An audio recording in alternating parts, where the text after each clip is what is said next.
if rho1 and rho2 are the densities, if rho1 and rho2 are the densities of rho1 and rho2 are the densities of two gases, then the speed of sound in them will be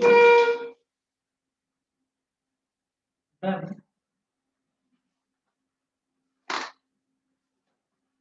the speed of sound in them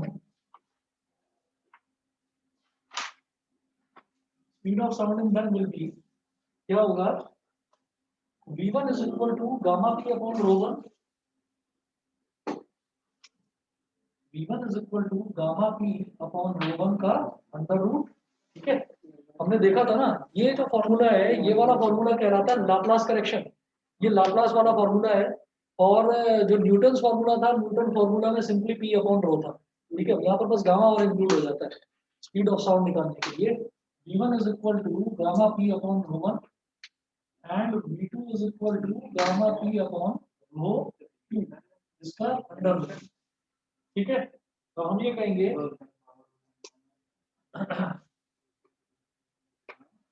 यहाँ से मैं ये कह सकता हूँ it implies that v1 is equal to under root gamma p upon under root rho1 और v2 is equal to under root gamma p upon under root rho2 ठीक है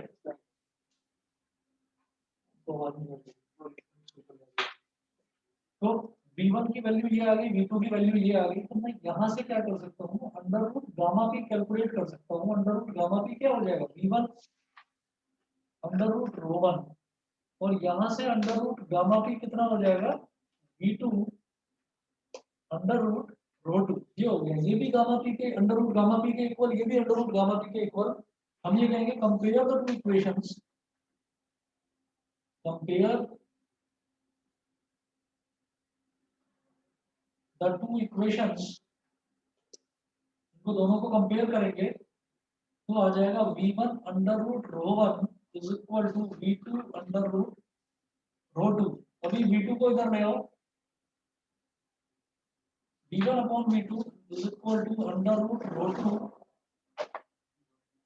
upon under root rho1 it implies that v1 upon v2 is equal to under root rho2 upon rho1 यहाँ से क्या समझ में आता है कि v1 जो है वो rho1 के मतलब एक वेलोसिटी अगर हम निकालते हैं तो वो उसके जो गैस है गैस के डेंसिटी के अंडर रूट के इनवर्सली प्रोपोर्शनल होता है ठीक है तो हम यहाँ से कहेंगे hence at constant pressure हमने प्रेशर को तो कांस्टेंट लिया ना इधर भी पी और इधर भी पी बस डेंसिटी बता रहे हैं कि अगर डेंसिटी चेंज है तो उसमें क्या होगा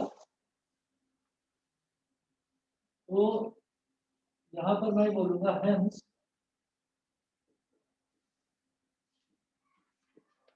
at constant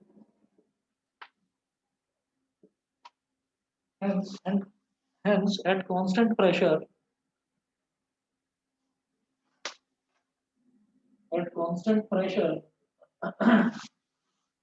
at constant pressure the speed of sound in a gas is inversely proportional the speed of sound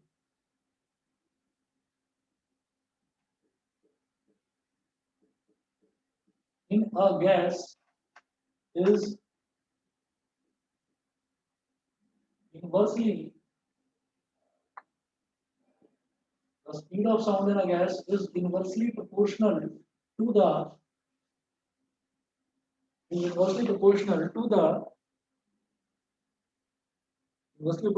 square root of its density to the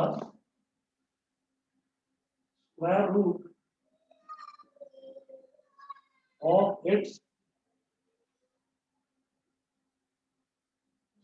of its density समझ में आ गया होगा कोई प्रॉब्लम तो नहीं इसमें ठीक है उसके बाद देखिए बेटा नेक्स्ट है इफेक्ट ऑफ ह्यूमिडिटी थर्ड है, थर्ड फैक्टर है,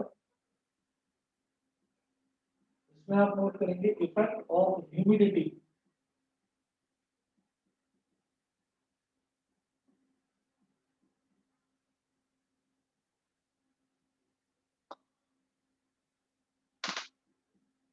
ह्यूमिडिटी का क्या इफेक्ट होगा? तो ह्यूमिडिटी का जो फैक्टर है वो तो इसमें यहाँ पर हमको दिखाई नहीं रखा।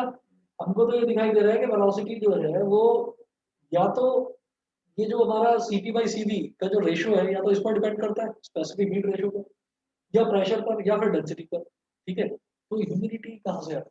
तो ह्यूमिडिटी का जरा नोट करेंगे कि the speed of sound in air is given by, पहले तो ये नोट करो, the speed of sound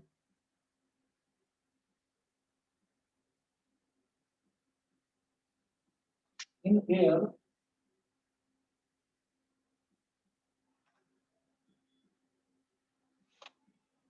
the speed of sound in air is given by v is equal to under root gamma p upon rho.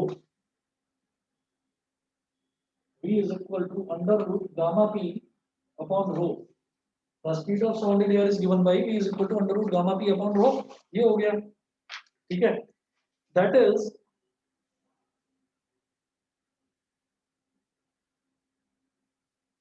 v is inversely proportional to square root of density. अभी अभी देख चुके हैं इससे पहले, square root of density, और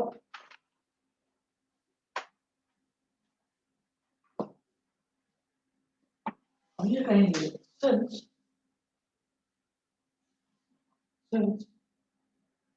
speed is inversely proportional to since speed of sound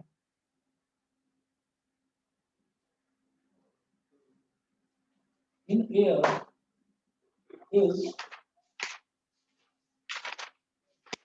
since speed of sound in air is inversely proportional to the square root of the square root of density। बस एक line लिख लीजिए, explain अभी करूंगा आपको। Square root of density, so sound travels faster in sound travels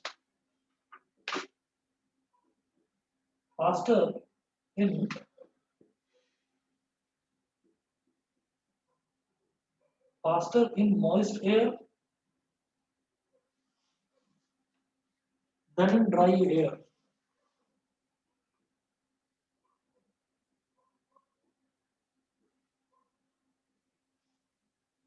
आप एक बात बताइए, अगर हम ये कहते हैं कि कोई भी चीज है, फॉर एग्जांपल हम जो बहुत बेसिक एग्जांपल है जो हम सब लोग घरों में देखते हैं कि जो आटा है, अगर हम आटे की बात करें तो आटा ऐसा होता है कि आटे को आपने हाथ में लिया और हाथ में लेकर आपने ऐसे फेंक दिया तो वो सारे में उड़ जाएगा।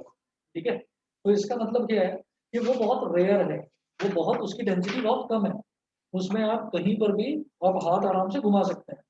फिर हम बात करते हैं कि हमने उसको ह्यूमिडिटी बढ़ा दी। ह्यूमिडिटी बढ़ाने का मतलब क्या है? मॉइस्चर ऐड कर देना कहीं पर भी। ऐसा ही होता है जब हम कहते हैं कि जो वेदर है वो काफी ह्यूमिड है, तो आपको लगता होगा कि काफी चिपचिपापन हो गया हमारी बॉडी में। तो वो होता क्या है कि कुछ तो गर्मी की वजह से पसीना आता है, और कुछ बाहर जो एटमॉस्फेयर है उसमें मॉइस्चर है, तो उस मॉइस्चर की वजह से हमें चिपचिपापन का एहसास होता है। तो ह्यूमिडिटी का मतलब ये होता है कि जहां पर भी वाटर कंटेंट होता है उसको हम बोल देते हैं ह्यूमिड। अब आप ये देखिएगा कि अगर एयर को हमने ह्यूमिड कर दिया तो एयर में डस्ट पार्टिकल्स हैं, एयर पार्टिकल्स हैं, तो वो भी कैसा हो गया, जैसे जो ड्राई फ्लोर होता है, ड्राई फ्लोर मतलब आटा जो होता है, आटे को अगर आटे में आप पानी डालेंगे तो वो मोटा हो जाता है काफी, यानी कि उसकी डेंसिटी बढ़ जाती है, घना हो जाता है। वही चीज है कि जो एयर है, एयर में अगर मॉइस्चर ऐड हो गया तो इसका मतलब क्या है, एयर में मॉइस्चर ऐड हो गया तो इसका मतलब उसकी डेंसिटी बढ़ गई। ठीक, तो मॉइस्ट एयर का मतलब क्या है? मॉइस्ट एयर में हमने ये बोला कि मॉइस्ट एयर की डेंसिटी बढ़ गई है, और जो वैसी एयर है, जो ड्राई एयर है, उसकी डेंसिटी घट गई है। तो उसी हिसाब से आप ये देखिएगा कि अगर speed of sound in air is inversely proportional to square root of density, तो डेंसिटी को इनवर्सली प्रोपोर्शनल है डेंसिटी के भी स्क्वायर रूट के। तो इसका मतलब कि जो मॉइस्ट एयर है, मॉइस्ट एयर में स्पीड जो है वो फास्ट हो जाएगी। भाई यूनिवर्सली प्रोपोर्शनल है ना, यूनिवर्सली प्रोपोर्शनल है तो डेंसिटी, डेंसिटी कम तो स्पीड ज्यादा, डेंसिटी ज्यादा तो स्पीड कम। सर मॉइस्ट एयर की डेंसिटी ज्यादा होती है कम होती है? मॉइस्ट एयर की डेंसिटी कम होगी। मॉइस्ट एयर की डेंसिटी कम क्यों होगी ये मैं आपको बताता हूँ, क्योंकि जब भी हम ह्यूमिडिटी की बात करेंगे ना, तो ह्यूमिडिटी में क्या होगा कि जैसे मान लो बारिश हुई और मैक्सिमम नंबर ऑफ टाइम्स क्या होता है कि बारिश के बाद ह्यूमिड हो जाता है वेदर। तो उसमें क्या है कि एयर जो है वो एयर में जो डस्ट पार्टिकल्स हैं वो उन सारे डस्ट पार्टिकल्स को नीचे बैठा देता है। तो इसका मतलब उसमें डस्ट पार्टिकल एयर में रहेंगे नहीं। तो एयर में पार्टिकल्स बहुत ज्यादा कम होते हैं जब एयर जो है वो मॉइस्ट होती है, मतलब उसमें सिर्फ और सिर्फ मॉइस्चर है, गैसेस हैं या मॉइस्चर है। समझिए? तो मेरी यस बात सर। समझ में आ गई? तो ड्राई एयर की अगर मैं बात करूंगा ना, तो ड्राई एयर जो है, ड्राई एयर में डस्ट पार्टिकल्स ज्यादा होंगे और मॉइस्ट एयर में डस्ट पार्टिकल्स ना के बराबर होंगे, क्योंकि मॉइस्ट एयर का मतलब ही ये है कि there has been some rain, और रेन के बाद में ही, क्योंकि जो हम कोस्टल रीजन की बात करें, कोस्टल रीजन की अगर हम बात करें तो जहां पर भी समंदर है, समंदर के किनारे वाले जितने भी रीजन्स हैं, तो वहां पर आप ये देखिएगा कि वहां पर एक दिन दो दिन, मतलब 2 दिन 3 दिन का हल्की हल्की बारिश होती रहती है, बिकॉज इवेपोरेशन रेट ज्यादा है वहां पर पानी की वजह से। तो हल्की हल्की बारिश वहां पर होती रहती है। वो बारिश हुई, बारिश के जस्ट बाद जो है मॉइस्चर हो गया एटमॉस्फेयर में, तो मॉइस्चर है यानी कि ह्यूमिडिटी। तो कोस्टल रीजन में ह्यूमिडिटी मिलेगी, ह्यूमिडिटी मिलेगी तो स्पीड ऑफ साउंड अच्छी होगी। स्पीड ऑफ साउंड अच्छी क्यों होगी? क्योंकि उसकी डेंसिटी कम होगी, डेंसिटी कम तो स्पीड ज्यादा, डेंसिटी ज्यादा तो स्पीड कम, इनवर्सली प्रोपोर्शनल। क्लियर है? क्लियर है? बताइए ईशान, ध्रुव, समक्ष, क्लियर है? Yes sir. Yes sir clear है। ठीक है जी। तो ये हमारा था इफेक्ट ऑफ ह्यूमिडिटी। उसके बाद में नेक्स्ट नोट करेंगे इफेक्ट ऑफ टेम्परेचर। फोर्थ है factor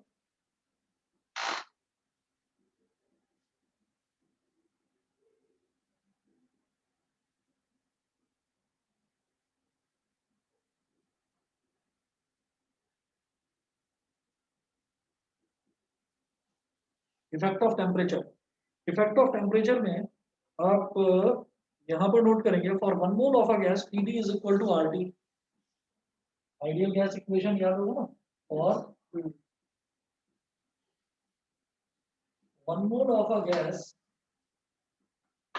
Td is equal to RT, ये होता है। चलिए जी, उसके बाद मैं बोलूंगा if m is the molecular mass of the gas,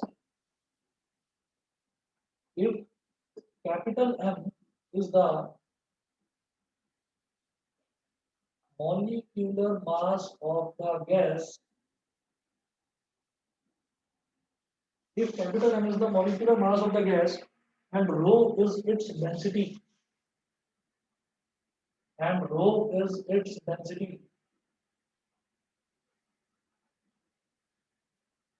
and rho is its density, then rho is equal to M upon V.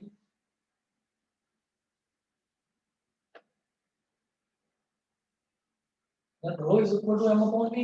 Clear है हमको ना? डेंसिटी में क्या होता है? Density is equal to mass upon volume. तो मैंने ये कहा कि अगर m is the molecular mass of the gas, m is the molecular mass, क्योंकि एक मोल में क्या होता है? एक मोल मॉलिक्यूलर मास के इक्वल होता है। याद है? साइंस में भी करा होगा, 1 mole of gas is equal to gram molecular mass of that compound.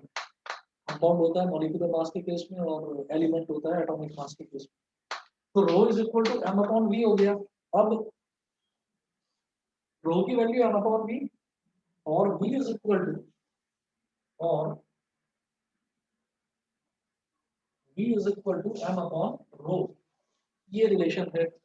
इसमें मैं ये कहूंगा कि जब Pv is equal to RT होता है, since Pv is equal to RT, तो P एज इट इज लिखिए, और बेटा V की जगह यहाँ पर आप मेंशन कर दीजिए m अपॉन रो।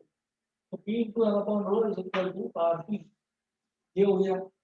ये करने के बाद में फिर मैं कहूंगा कि चलिए यहाँ से हम P अपॉन रो की वैल्यू कैलकुलेट करेंगे, और आप समझ गए होंगे ऐसा मैं कर क्यों रहा हूँ। यहाँ से मैंने P अपॉन रो की वैल्यू कैलकुलेट कर दी, तो बेटा ये हो गया RT upon M। P upon rho की वैल्यू क्या आ गई? RT upon M। ऐसा क्यों करा? क्योंकि स्पीड ऑफ साउंड है ना गैस, वो देखना है कि वो किस तरह से वेरी करेगा।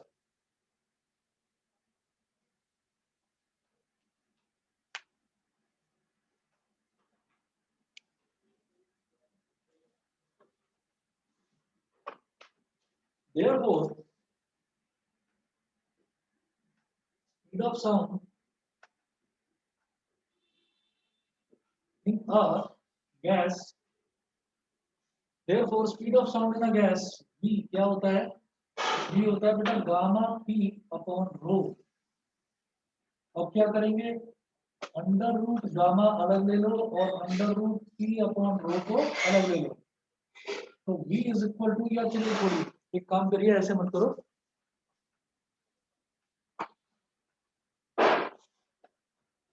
यहाँ पर क्या होगा, v is equal to under root के अंदर गामा और ये हो गया p अपॉन रो, तो v is equal to under root gamma into, और p अपॉन रो की जगह मैं लिख दूंगा RT अपॉन m,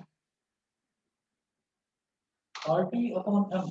मुझे देखना क्या है, मुझे देखना इफेक्ट ऑफ टेम्परेचर, टेम्परेचर पर किस तरह से डिपेंड कर रहा है, तो यहाँ से मुझे लगता है समझ गए होंगे, v is equal to under root gamma RT upon m, इसका मतलब v is sound, speed of sound in the gas is directly proportional to the square root of temperature, directly proportional है, ठीक, तो सीधा सीधा लिखिएगा, it implies that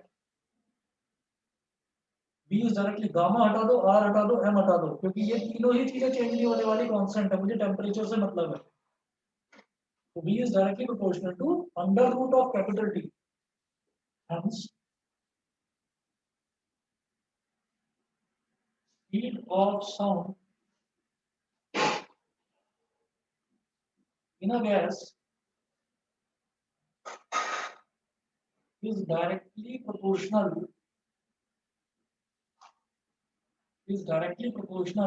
to square root of temperature, is directly proportional to square root of temperature.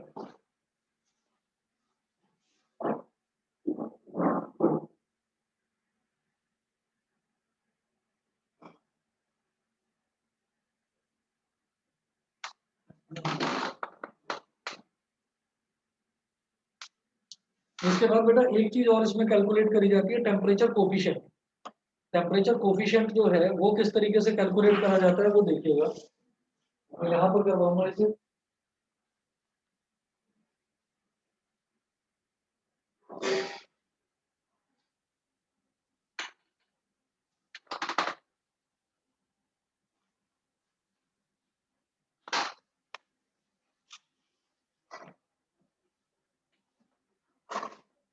Temperature coefficient for the speed of sound in air, ठीक है, temperature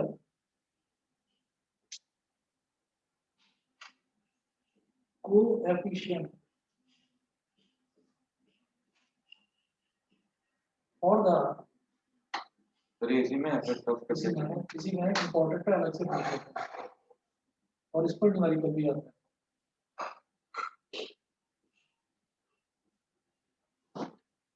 temperature coefficient जो है ना वो एक्चुअल में टेम्परेचर नहीं है, टेम्परेचर कोफिशिएंट एक्चुअल में टेम्परेचर नहीं है, वो एक ऐसा टर्म है जिस टर्म से ये पता चल जाता है कि टेम्परेचर ज्यादा है या कम, समझ रहे हैं, टेम्परेचर कोफिशिएंट जैसे कि एक टर्म होती है, या एक, जैसे हम ये जानते हैं कि अगर मैं मॉलिक्यूलर मास की बात करूं, या मैं मॉलिक्यूलर मास नहीं कह सकते, हम ये कहेंगे कि अगर number of atoms, number of ions या नंबर ऑफ मॉलिक्यूल्स की अगर हम बात करें, तो एक फिक्स नंबर होता है एवोगैड्रो नंबर 6.022 into 10 की पावर 23, पता है ना, तो इसी तरीके से एक फिक्स्ड टेम्परेचर होता है 273 डिग्री सेल्सियस, ठीक है ना, तो सारे सारे फिक्स रहते हैं, कोफिशिएंट सारे फिक्स रहते हैं, तो वो ये है कि टेम्परेचर कोफिशिएंट से किस तरीके से मैं निकाल सकता हूँ speed of sound in air, वो तो एक रिलेशन, वो रिलेशन देखिएगा, और उसमें इस रिलेशन की भी जरूरत पड़ेगी, इस रिलेशन की भी जरूरत पड़ सकती है, तो देखिएगा, मैं ये कहूंगा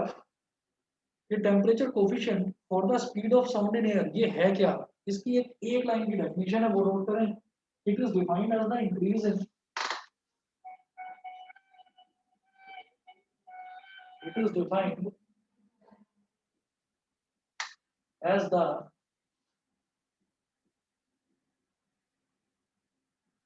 is defined as the increase in It is defined as the increase in the velocity of sound. Increase in the velocity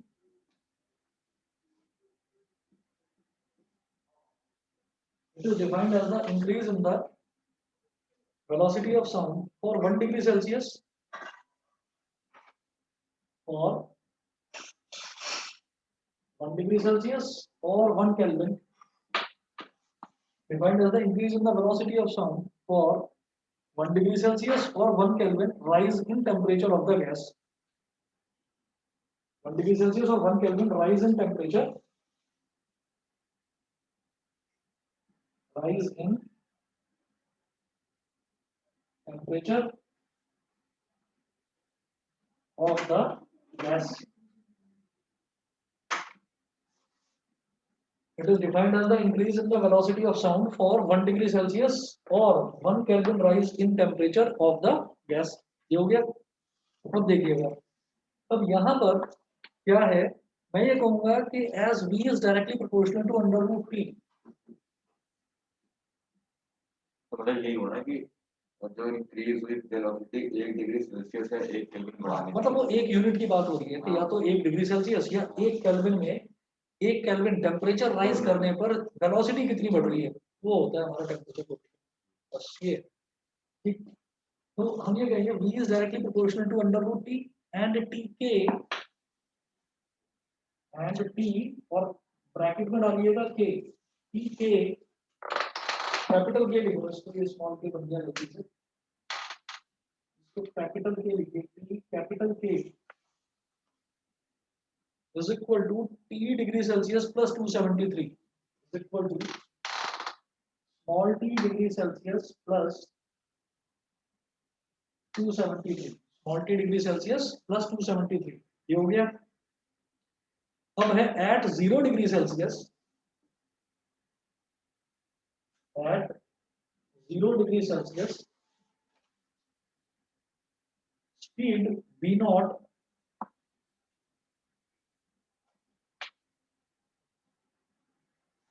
at 0 degree Celsius speed v naught is directly proportional to under root 0 speed v naught is equal to, देखिए है क्या, हम ये जानते हैं t और bracket में k का मतलब क्या है कि टेम्परेचर इन केल्विन.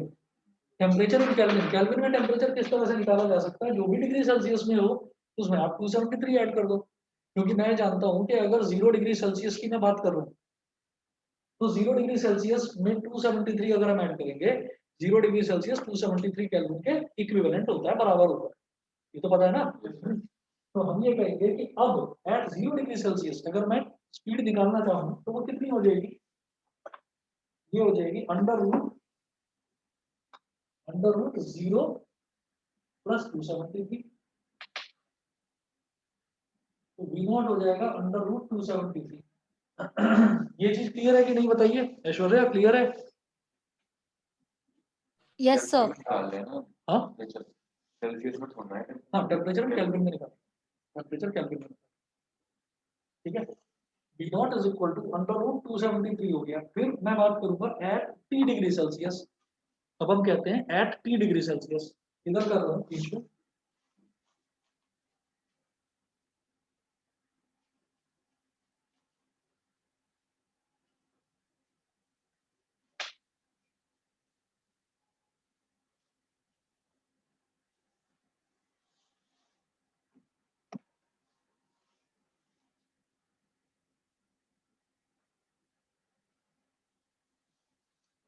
अब नेक्स्ट है at t degree Celsius speed, जैसे कि v नॉट था एट 0 डिग्री सेल्सियस तो v0 यानी कि v नॉट, ऐसे ही t डिग्री सेल्सियस वाले को बोल देंगे बेटा vt अंडर रूट. अब यहाँ पर t की जगह t ही रहेगा तो t plus 273 vt is equal to, गलत लिख रहा हूँ बेटा मैं, डायरेक्टली प्रोपोर्शनल टू लिखना चाहिए था, इसको सही कर लीजिए. डायरेक्टली प्रोपोर्शनल, डायरेक्टली प्रोपोर्शनल इसका साइन लगा, मैंने इक्वालिटी लिख दिया गलती से, उसको डायरेक्ट प्रोपोर्शन लगा. Is directly proportional to T plus 273. Hence Vt upon V naught. Hence Vt upon V naught. और देखिएगा क्या होता है कि अब ये जो प्रोपोर्शनैलिटी साइन है, जब मैं डिवाइड करूंगा या मल्टीप्लाई करूंगा तो प्रोपोर्शनैलिटी साइन हटके इक्वालिटी साइन आ जाएगा। रीजन क्या है? प्रोपोर्शनैलिटी साइन अगर मैं हटाऊंगा तो हटाकर कोई एक कांस्टेंट लगा दूंगा। फॉर एग्जांपल मैंने कुछ भी लगा दिया यहाँ पर कि v0 या v naught is equal to a into under root 273। ऐसे ही मान लो ये है, इसको मैं लिख दूंगा vt is equal to a into under root t plus 273। तो अगर मैं vt अपॉन v नॉट करूंगा तो ऐसे ही कट जाएगा। तो ये vt अपॉन v नॉट करेंगे तो ये हो जाएगा under root t plus 273 upon under root 273। ऐसे भी तो ऐसे नहीं कर सकते क्या कि by experiment F value for A is 1 और वो सब वैसे सब उसमें नहीं इसकी होता एक्चुअल में ना। सुनो ना, उसकी जरूरत तो नहीं पड़ेगी ना। ये v नॉट a है और यहाँ पर भी a आ रहा है v नॉट में, और यहाँ पर भी a आ रहा है, तो आप डिवाइड करोगे तो वैसे ही कट जाना है। उसकी वैल्यू फिर क्या है, 1 करोड़ ले लो। समझ गए ना? चलिए जी ठीक है। तब इसके बाद हमारे पास vt अपॉन v नॉट आ गया। तो मैं इसमें क्या करूंगा, vt is equal to v naught. देखो ये वाला टर्म जो है ये भी अंडर रूट के अंदर, ये वाला टर्म ये भी अंडर रूट के अंदर, तो पूरे को टोटल अंडर रूट के अंदर डाल दो t plus 273 t plus 273 upon 273। तो vt is equal to v naught, इनको आप अलग अलग करिए। ये हो गया t अपॉन 273 प्लस 273 अपॉन 273 मतलब 1। ये हो गया। तो vt is equal to v naught into t upon 273 plus 1 की पावर 1/2। पलट कर लिखो एक बार इसको, vt is equal to v naught और ब्रैकेट में 1 प्लस t अपॉन 273 की होल पावर 1/2, होल पावर 1/2। अब देखिएगा ऐसी ऐसी चीजें जो है ये पहले भी आई हैं हमारे सामने कि इस बार सिलेबस में, क्योंकि मैथ्स का जो सिलेबस था इस बार बाइनोमियल एक्सपेंशन नहीं था। बाइनोमियल एक्सपेंशन में हम क्या करते थे, फिजिक्स में जहां भी बाइनोमियल एक्सपेंशन का यूज होगा वहां पर समझ लो कि पहला वाला टर्म 1 होना चाहिए और दूसरे वाले टर्म में पावर मल्टीप्लाई हो जाएगी। ये मैं उनको बता रहा हूँ जो खास तौर पर अगर बायो में, जैसे तुम बायो में हो तो तुम्हारे लिए यही है, तुम्हें करने की जरूरत नहीं। बाइनोमियल एक्सपेंशन की जब तुम्हें जरूरत पड़ेगी 12th में तो बता दिया जाएगा, ऐसा ज्यादा जरूरत पड़ती नहीं। फिजिक्स में जितना यूज है बाइनोमियल एक्सपेंशन का वो इतना है कि पहला वाला टर्म 1 होना चाहिए, कीपिंग द फर्स्ट टर्म 1। इसीलिए आप ये देखो इस स्टेप में मैंने इन्हें पलट कर लिखा। तो पहला वाला तो है 1 हो गया और दूसरा वाला t अपॉन 273 है ना, इस दूसरे टर्म में 1/2 मल्टीप्लाई हो जाएगा बस। ठीक है, उसको बोलते हैं, मैं इसको बोलूंगा expanding it binomially, expanding it binomially. Binomially expand करने का मतलब बाइनोमियल एक्सपेंशन ही होता है। एक्सपेंडिंग इट बाइनोमियली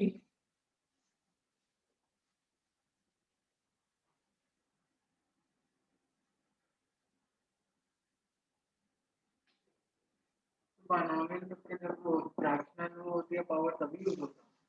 हाँ नहीं, हाँ जब फ्रैक्शनल पावर होती है तब।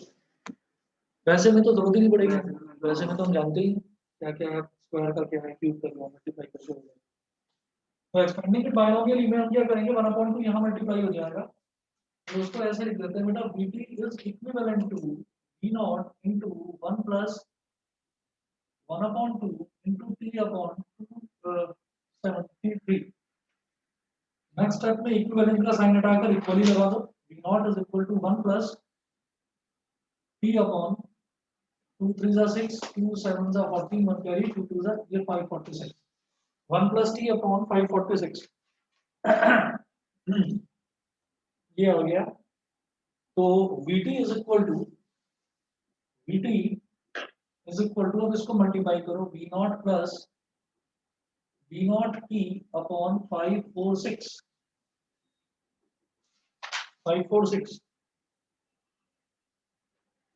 But speed of sound in air, अब लिखेंगे यहाँ पर but speed of sound in air at 0 degree Celsius is 332 metre पर सेकेंड। साउंड की स्पीड एयर में 0 डिग्री सेल्सियस पर 332 मीटर पर सेकंड होती है। 331.3 उसको 332 अप्रोक्सीमेटली मान लिया गया। वी नॉट सी का था। हाँ वी नॉट सी अरे मल्टीप्लाई हो गया V naught into 1 V naught ठीक है। तो मैं ये कहूंगा therefore Vt minus V naught is equal to V naught T upon 546। ठीक है। और क्या करना है Vt माइनस V naught, यहाँ पर V naught की वैल्यू मत डालना लेकिन यहाँ पर डाल देना। बताऊंगा अभी क्यों, अभी बताऊंगा क्यों। इज इक्वल टू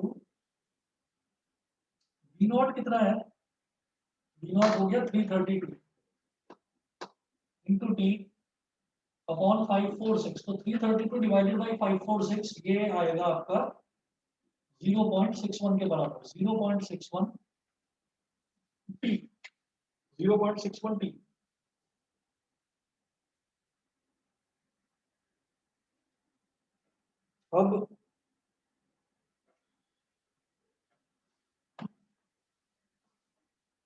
अब समझिएगा जी मैं क्या कर रहा हूं।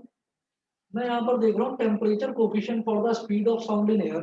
टेम्परेचर कोफिशिएंट क्या होता है, it is defined as the increase in the velocity of sound, increase in the velocity of sound for 1 degree Celsius और 1 kelvin rise in temperature of the gas. ठीक, तो 1 डिग्री सेल्सियस राइज के लिए मुझे क्या करना पड़ेगा, increase in, it is defined as the increase in the velocity. Increase in velocity का मतलब क्या है, Vt माइनस वी नॉट। भाई इनिशियली वेलोसिटी कितनी थी वी नॉट, यानी कि जब टेम्परेचर 0 डिग्री सेल्सियस था तो वेलोसिटी कितनी थी वी नॉट। जब टेम्परेचर T डिग्री सेल्सियस हुआ तो वेलोसिटी कितनी हो गई Vt। मुझे चाहिए 1 डिग्री सेल्सियस के लिए या 1 केल्विन के लिए, समझ गए।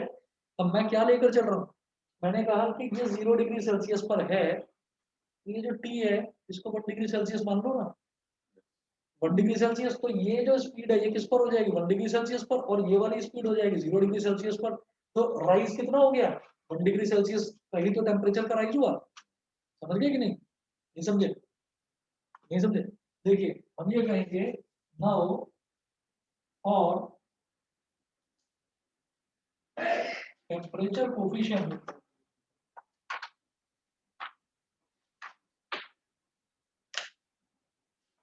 now for temperature coefficient T is equal to 1 degree Celsius. आप T को 1 डिग्री सेल्सियस मानो ना, तो जब T को 1 डिग्री सेल्सियस मानेंगे, इस तरफ कर रहा हूं, ऊपर डेफिनेशन नहीं मिटा रहा मैं इसकी।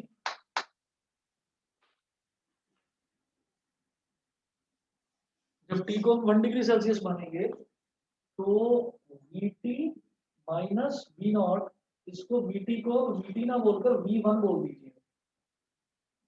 V1 क्योंकि अब टेम्परेचर 1 डिग्री सेल्सियस हो गया तो T की जगह मैंने 1 लिख दिया। तो V1 minus V naught is equal to 0.61 into temperature कितना है 1 डिग्री सेल्सियस, तो यहाँ पर 1 डाल दो। तो V1 है बेटा, हाँ ना डेल्टा वगैरह कुछ नहीं। 0.61 क्या metre per second, 0.61 metre per second, क्योंकि वेलोसिटी का डिफरेंस निकालना है, वेलोसिटी का डिफरेंस मीटर पर सेकंड नहीं आएगा। ठीक है भाई, एक वेलोसिटी मान लो 10 मीटर पर सेकंड है और एक वेलोसिटी मान लो 3 मीटर पर सेकंड है, तो 10 minus 3 velocity difference 7 metre per second ही तो आएगा। तो देखिएगा क्या है, इन्होंने बोला था it is defined as the rise in velocity for every 1 degree Celsius rise in temperature. तो 1 डिग्री सेल्सियस अगर टेम्परेचर में राइज होता है ना, तो वेलोसिटी में कितना राइज होगा। तो मैंने एक वेलोसिटी ले ली 0 डिग्री सेल्सियस वाली, तो दूसरी मैंने ले ली 1 डिग्री सेल्सियस वाली। तो क्लियर है, T की जगह 1 डाल दिया, 0.61 मीटर पर सेकंड ये होता है। तो यहाँ से ये नहीं कह सकते V1 is equal to 2 V0। V1 is equal to 2 V0 कैसे बोलेंगे, 0.61 या तो इधर V0 होता, V0 T है ना उधर, इधर V0 T और अपॉन में 546 भी है। अगर होता तो पर हमें V1 नहीं निकालना, हमें तो राइज इन वेलोसिटी निकालनी है, इसीलिए मैंने बोला कि इधर वाले वी नॉट में 332 वैल्यू मत डालना, इसको ऐसे छोड़ दो। समझ रहे हो ना, वो पर्पस नहीं है करने का। बताइए जी, क्लियर है इतना? Yes sir. चलिए जी, ये हो गया आपका वेलोसिटी, इसका sorry temperature coefficient. This is known as temperature coefficient for sounding air. This is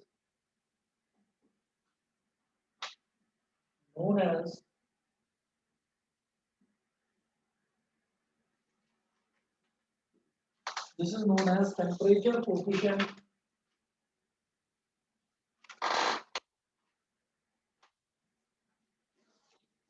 for sound in air। ठीक है जी, ये करने के बाद में फिर नेक्स्ट देखिएगा, नेक्स्ट फैक्टर है effect of wind. Fifth factor effect of wind.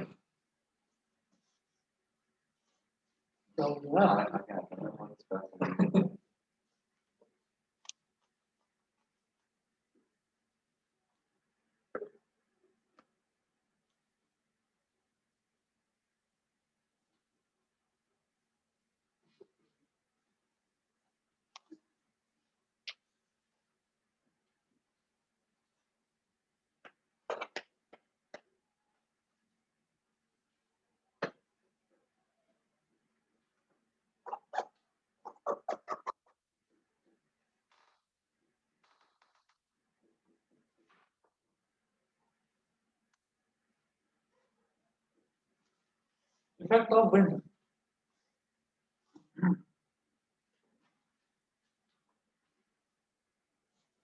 पांचवा है।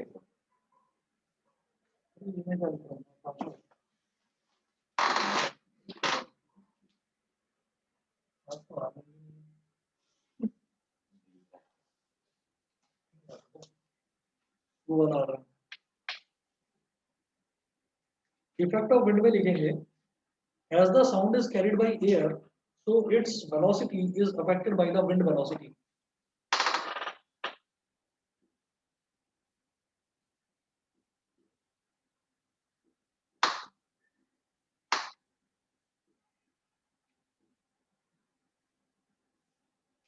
As the sound is carried by air,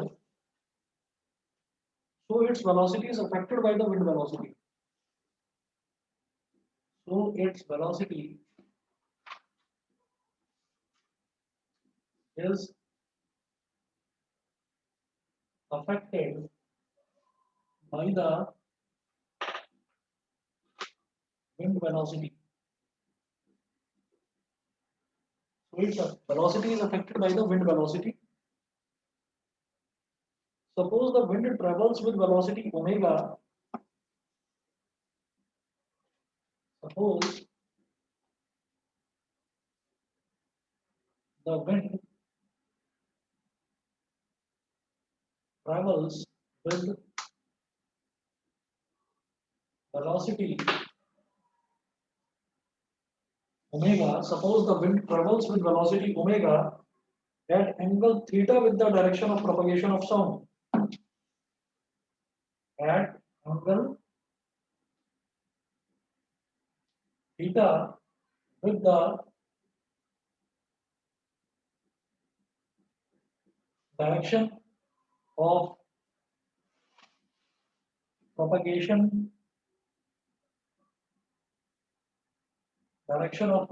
of sound, direction of propagation of sound, direction of propagation of sound as shown।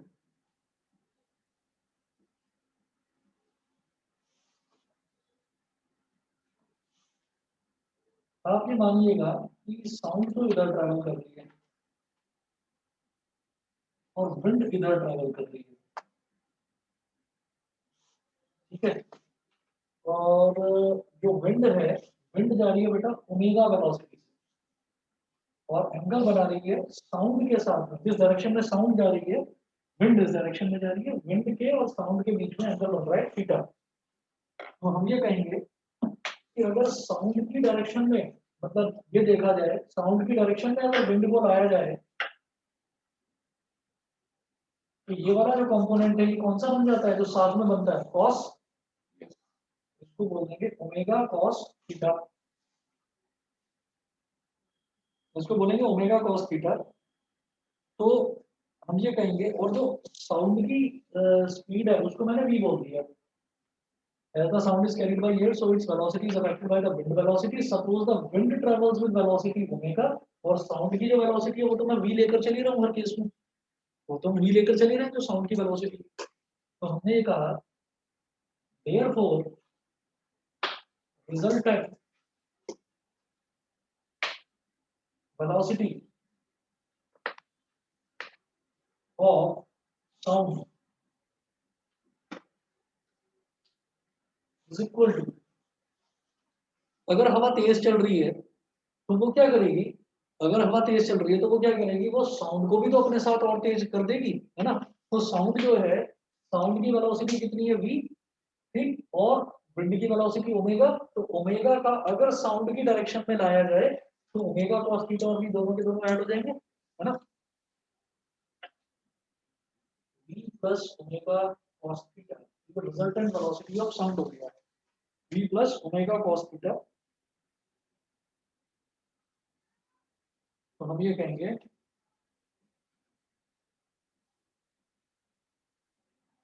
ठीक है। फिर दो छोटे छोटे case देख लीजिए।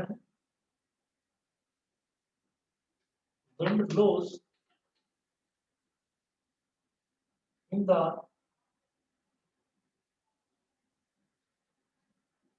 when wind blows in the direction of sound,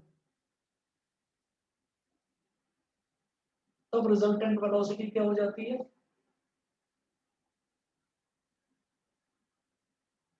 अगर जो विंड है वो विंड साउंड की डायरेक्शन में ही ट्रेवल करे तो फिर हमारा थीटा तो खत्म हो जाएगा ना, थीटा तो कुछ होगा ही नहीं, थीटा की वैल्यू क्या हो जाएगी, जीरो। तो मैं कहूंगा कि इस केस में थीटा इज इक्वल टू हो जाएगा 0 डिग्री।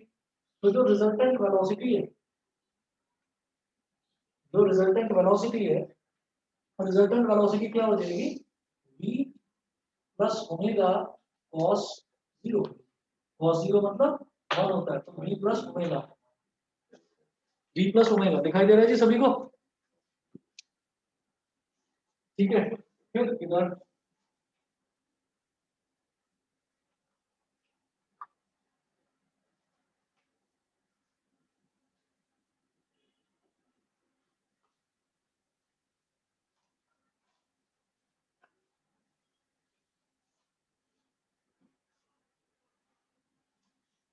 v प्लस ओमेगा हो गया। फिर हम ये कहेंगे when wind blows in the direction opposite to that of sound, opposite to that of sound, opposite to that of sound, तब रिजल्टेंट वेलोसिटी कितनी हो जाएगी,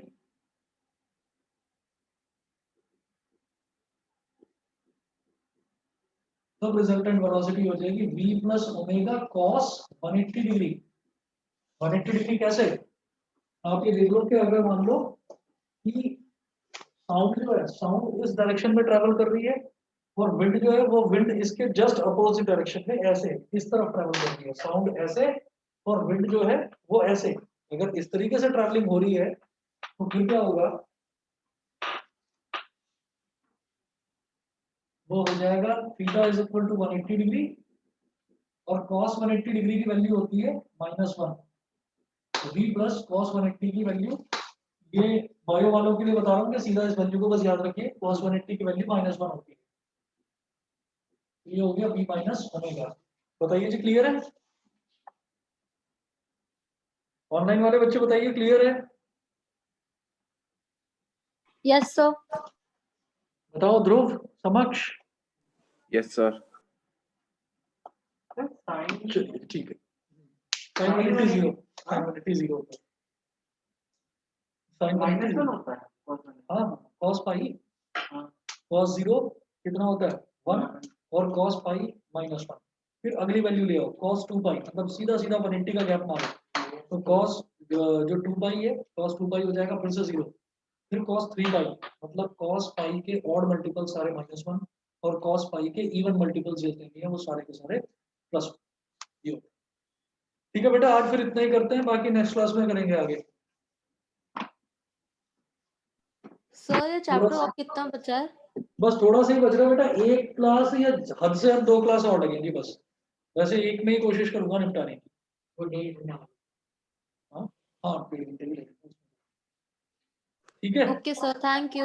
चलिए जी, ओके। सर हमारे में इस चैप्टर से